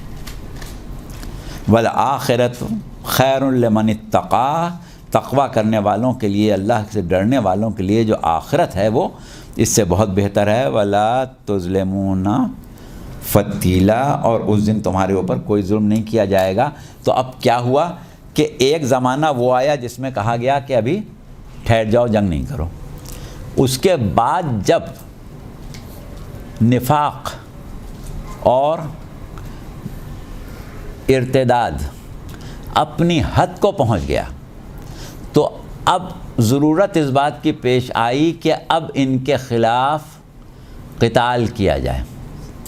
تو جب یہ ضرورت پیش آئی تو سب مسلمان اپنے اپنے گھروں میں بیٹھ گئے، سب نے یزید کی بیعت کر لی، سب نے یزید کو امیر المومنین مان لیا، سب نے یہی کہا بھائی بہت طاقتور ہے، بہت بڑی سلطنت ہے۔ بنو امیہ کی سلطنت اس زمانے کا سمجھو گریٹ برٹن تھا، یورپ تک اور افریقہ تک اور افغانستان تک کہاں کہاں سلطنت پھیلی ہوئی، کتنی بڑی حکومت، کون اس کے مقابلے پر آئے؟ سب ڈر کے گھروں میں بیٹھ گیا، کوئی نہیں نکلا۔ اب جب کوئی نہیں نکلا اور سب گھروں میں بیٹھ گئے اور کہنے لگے پروردگار یہ کیا کیا تو نے، یہ ہمارے اوپر قتال کیوں واجب کر دیا؟ ابھی تو اس کو بڑھا دے، ابھی تو بڑی طاقت ہے، سے ہم نہیں لڑ سکتے۔ جب سب گھروں میں بیٹھ جائیں تو پھر کیا ہو؟ اب ہم نے تو کہہ دیا سب گھروں میں بیٹھ گئے، کوئی کہے کیسے آپ نے کہہ دیا سب گھروں میں بیٹھ گئے؟ کوئی نہیں بیٹھا، تو صرف 72 ہی تو آئے تھے۔ رسول کا نواسہ مدینے سے اس لیے نکل رہا ہے کہ قتل کا حکم آ گیا ہے، اور مدینے کے مسلمان کوئی آ کے نواسہ رسول سے یہ نہیں کہتے کہ یبنا رسول اللہ آپ تو ہمارے امام ہیں، آپ تو رسول کی نشانی ہیں، آپ کی مودت تو ہمارے اوپر واجب کی گئی ہے، یہ کیسے ممکن ہے کہ آپ قتل کر دیے جائیں اور ہم زندہ رہیں؟ کون آپ کو قتل کر سکتا ہے؟ پہلے ہماری گردنیں کٹیں گی، آپ نہیں جائیں، آپ رہیں یہاں۔ کوئی نکلا؟ کوئی نہیں نکلا۔ اور رسول کا نواسہ عالم غربت میں نکل رہا ہے، مدینہ مسلمانوں کا شہر ہے، اور کیا ہے کہ رسول سے کے نواسے سے بہت زیادہ اگر محبت کا اظہار ہے، یمنا رسول اللہ دیکھیے عراق نہ جائیے گا، یمنا رسول اللہ دیکھیے کسی کوفے والے پر بھروسہ نہ کیجیے گا، یمنا رسول اللہ دیکھیے عورتوں کو بچوں کو نہ لے کے جائیے۔ تو اس کا مطلب کیا؟ سب معلوم ہے نا تم کو، رسول سب بتا چکے ہیں کہ ایک وقت آئے گا کہ تم لوگ مدد نہیں کرو گے، میرا بیٹا تنہا جائے گا، عراق میں مارا جائے گا بھوکا پیاسا۔ یہ تو کہہ رہے ہو نہیں جائیے نہیں جائیے، کیونکہ رسول سے سن چکے ہو، چلو نا۔ ڈر ہے؟ ایسے لوگوں سے ڈر رہے ہیں جیسے اللہ سے ڈرنا چاہیے، اس سے بھی زیادہ۔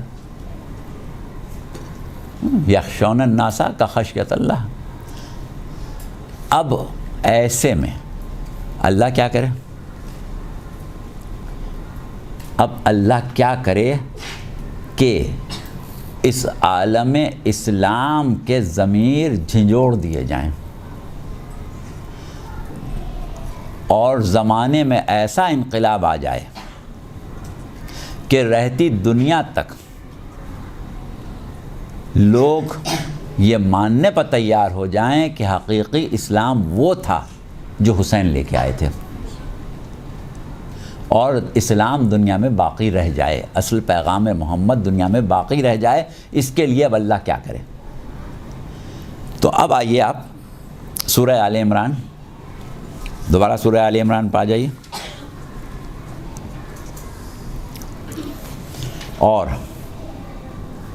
سورہ آل عمران کی 2 آیتیں ہیں جن میں جنگ احد کا تذکرہ ہے، 153 154، 153 اور 154۔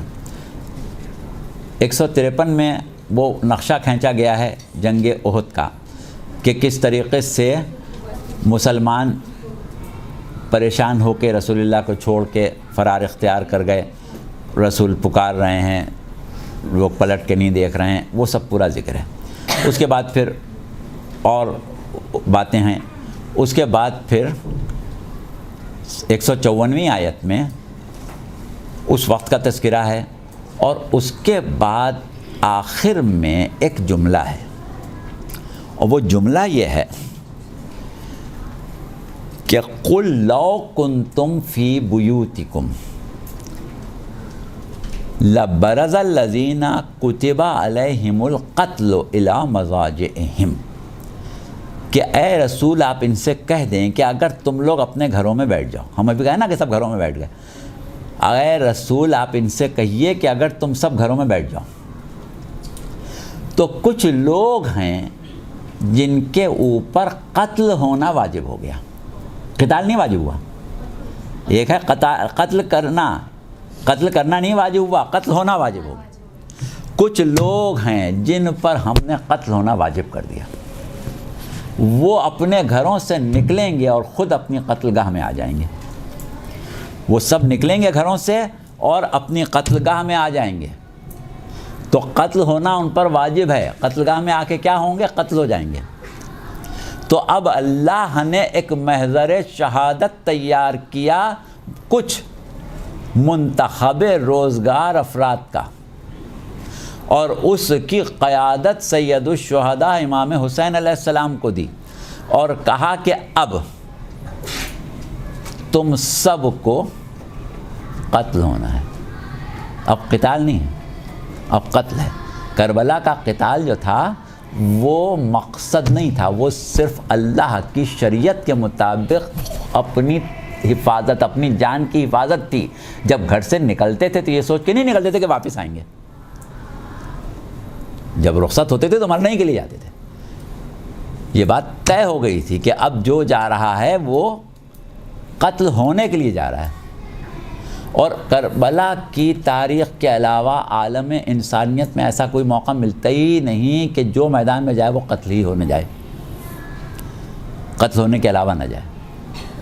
اور عام حالات میں یہ ہوتا ہے کہ قتال, جہاد جو ہے وہ واجب ہوتا ہے صحت مندوں پر, مردوں پر, بالغوں پر, بچوں پر واجب نہیں ہوتا.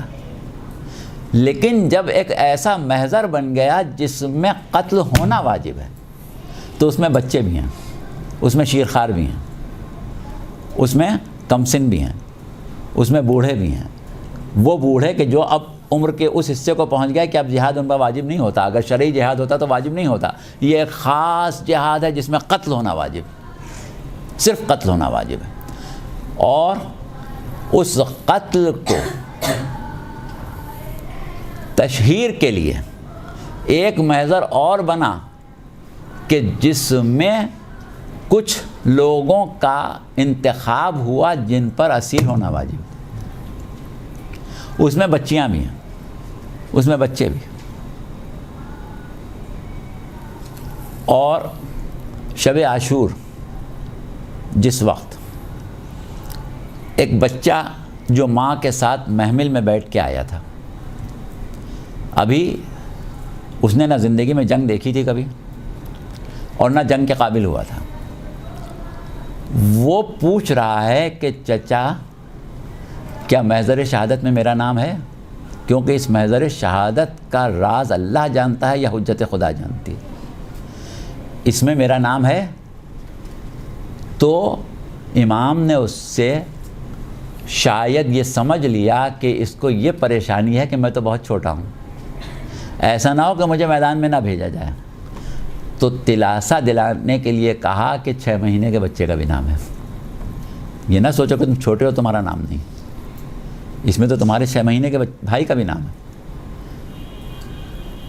تو کیا ہوا کہ ایک انتخاب ہوا ان ماؤں کا کہ جو اپنے گود کے پالوں کو اس حالت میں دیکھنا چاہتی ہیں کہ ان کا نام محضر شہادت کی ایسی فہرست پہ ہو کہ جلدی سے ان کا نام آ جائے, سب سے پہلے وہ قتل ہو جائیں. آپ کو معلوم ہے کہ کربلا میں 9 مائیں ایسی تھیں جن کے بچے ان کے سامنے شہید ہوئے تھے, اور انہوں نے خود ہتھیار سجا کے میدان میں بھیجا تھا. اور وہ بیبیاں, وہ مائیں کیا کہہ کے بچوں کو بھیج رہی تھیں کہ دیکھو ایسا نہ ہو کہ مجھے جناب سیدہ کے سامنے شرمندہ ہونا پڑے. اب آپ بتائیں کہ کیا جناب سیدہ کو بس اپنا بیٹا پیارا تھا, باقی ماؤں کے بچے پیارے نہیں تھے؟ یہ مفہوم غلط نکالا جاتا ہے. بات یہ ہے کہ کربلا تیار کی تھی جناب سیدہ نے, نصرت امام کی بنیاد جناب سیدہ نے رکھی تھی. اپنی بھی جان دی, اپنے پیدا ہونے والے بچے کی بھی جان دی, تاکہ ایک روایت اور ایک سنت قائم ہو جائے کہ دیکھو زمانے کے امام کے ساتھ خواتین کا کیا کردار ہونا چاہیے. لہٰذا اگر بیویاں اپنے بچوں کو قربان کرنے کے لیے پریشان تھیں تو اس لیے کہ یہ درس جناب سیدہ دے چکی تھیں, اور وہاں پر سب بیویوں کو معلوم تھا. اور جناب ثانیہ زہرا تو نیابت سیدہ جناب سیدہ کر رہی تھیں. کربلا کے رموز سے سب سے زیادہ آگاہ ہیں جناب زینب, سب سے زیادہ آگاہ ہیں. اور یہ بات جو ہم کہہ رہے ہیں کہ پروردگار عالم یہ کہہ رہا ہے کہ قُلْ لَوْ كُنْتُمْ فِي بُيُوتِكُمْ لَبَرَزَ الَّذِينَ كُتِبَ عَلَيْهِمُ الْقَتْلُ إِلَىٰ مَضَاجِعِهِمْ. اگر تم اپنے گھروں میں بیٹھے رہو گے تو کچھ لوگ وہ ہیں جن پر قتل ہونا واجب ہو جائے گا, اور وہ اپنی قتل گاہوں میں اپنے گھروں سے نکل کے آ جائیں گے. جہاں بھی ہوں گے اپنے قتل گاہوں میں آئیں گے, اور اپنے قتل گاہ میں آ کے سب شہید ہو جائیں گے. تو وہ اس اعتبار سے کہہ رہے ہیں یہ مطلب کہاں سے ہم نکال رہے ہیں؟ یہ شہزادی زینب نہیں سمجھایا ہے. جس وقت 11 محرم کو قافلہ اسیروں کا لے جایا جانے لگا ایک مرتبہ مقتل سے، تو امام سجاد کی کیا حالت ہو گئی تھی وہ آپ سب مصائب میں سنتے ہیں. لیکن آپ کو دلاسا دینے کے لیے، آپ کو دلاسا دینے کے لیے جناب زینب نے یہ کہا تھا کہ بیٹا سید سجاد، یہ ایک عہد تھا جو تمہارے باپ نے اللہ سے کیا تھا. یہی کہا تھا نا. اب آئیے پھر جو اس آیت کو ہم نے چھوڑ دیا تھا اس پر آ جائیے. سورہ احزاب 23ویں آیت. سورہ احزاب 23ویں آیت پر آ جائیں، جہاں اللہ یہ کہہ رہا ہے کہ وَلَمَّا رَأَى الْمُؤْمِنُونَ أَحْزَابًا، جب مومنوں نے احزاب کو دیکھا تو وہ کیا کہنے لگے؟ قالوا هذا ما وعدنا اللہ ورسولہ صدق اللہ ورسولہ.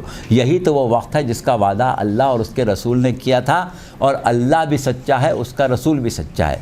وما زادہم الا ایمانا و تسلیما، کسی چیز میں اضافہ نہیں ہوا سوائے ان کے ایمان اور تسلیم کے. اب اس کے بعد ان میں سے کچھ لوگوں کو اللہ نے پھر منتخب کیا.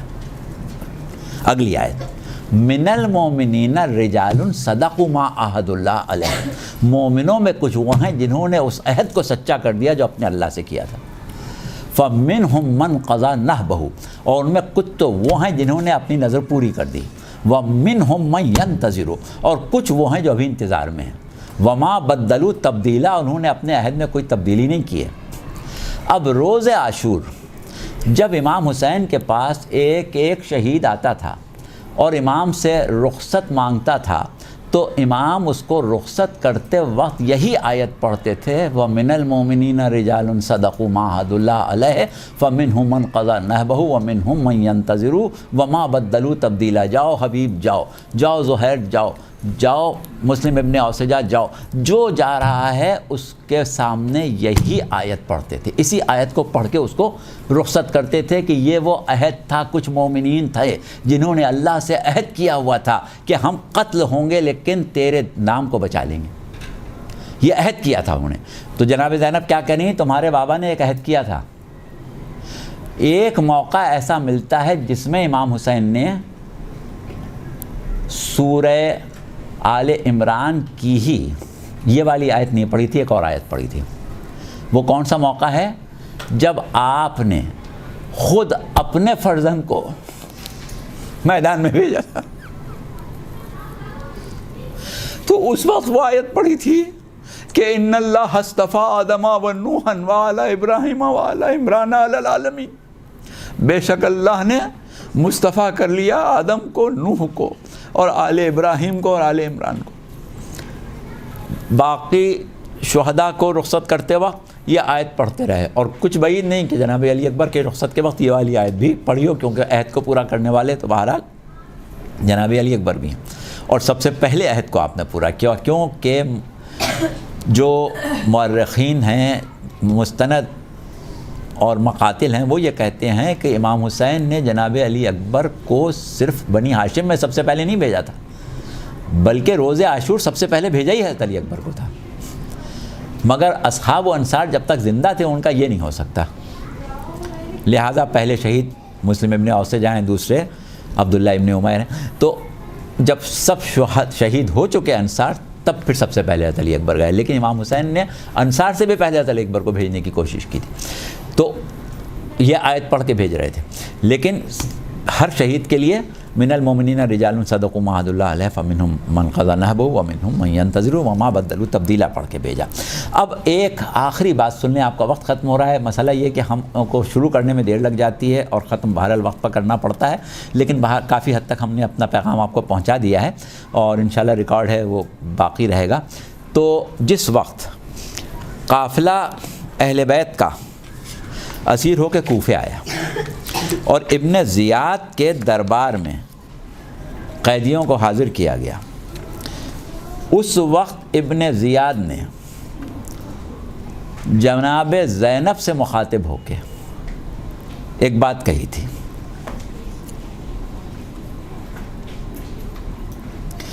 کہ کیف رائتی سن اللہ بأخیکی و اہل بیتی کی، کہ تم نے کیسا پایا جو اللہ نے کیا تمہارے بھائی کے ساتھ اور تمہارے گھر والوں کے ساتھ.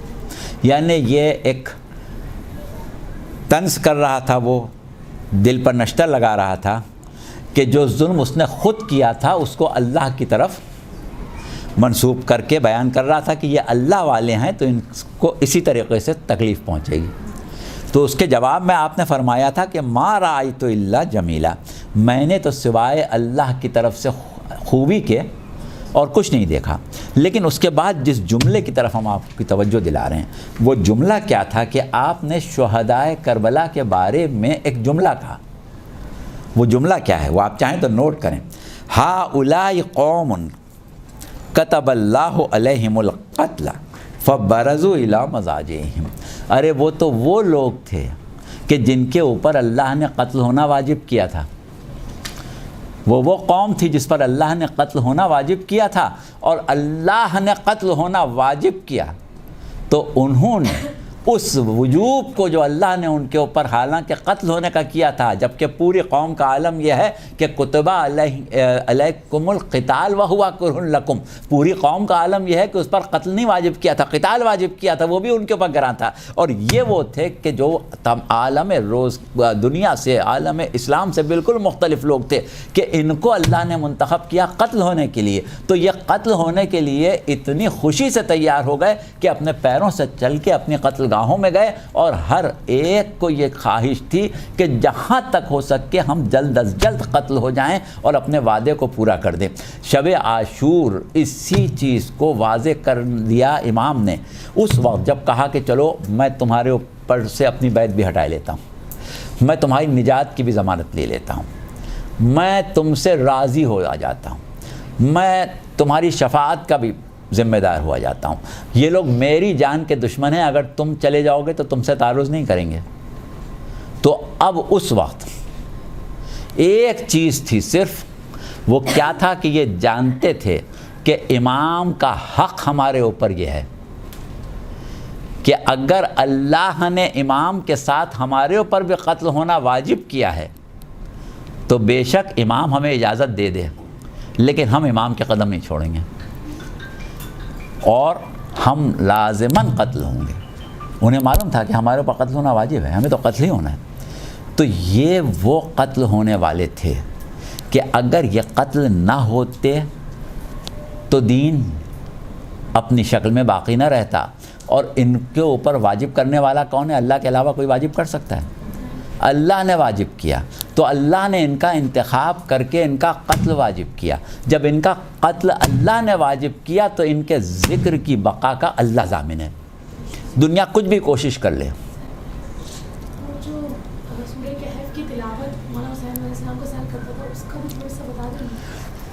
وہ ہمیں بتانا تھا لیکن ہم وقت ختم ہو گیا اس لیے چھوڑ دیا تھا. بہرحال اب 5 منٹ اوپر ہو گئے ہیں، اگر وقت ہے تو بتا دیں. بات یہ ہے کہ پیغمبر اسلام صلی اللہ علیہ وسلم، یہ ہم نے کچھ آیتیں چھوڑ دی تھیں اس لیے وہ سلسلہ رہ گیا، کیونکہ آج ہمیں ہر حال میں پورا کرنا تھا. اب آج کے بعد ہمارے پاس وقت نہیں ہوگا کہ ہم آپ سے دوبارہ گفتگو کر سکیں، تو اس لیے ہمیں اس کو ختم کرنا تھا. تو بات یہ ہے کہ جب عالم یہ ہو گیا کہ یہ طے شدہ بات ہو گئی کہ اگر اسلام کی کے شجر کو خون نہیں ملا تو معاملہ خرابی کی طرف چلا جائے گا. لہٰذا پیغمبر اسلام صلی اللہ علیہ وسلم کو اللہ نے آنے والے وقت کی خبر دینے کے لیے ایک خواب دکھایا. سورہ بنی اسرائیل میں اس خواب کا ذکر ہے اور اس میں پروردگار عالم کہہ رہا ہے کہ وَمَا جَعَلْنَا الرُّؤْيَةَ الَّتِي أَرَيْنَاكَ إِلَّا فِتْنَةً لِلنَّاسِ وَالشَّجَرَةَ الْمَلْعُونَةَ فِي الْقُرْآنِ.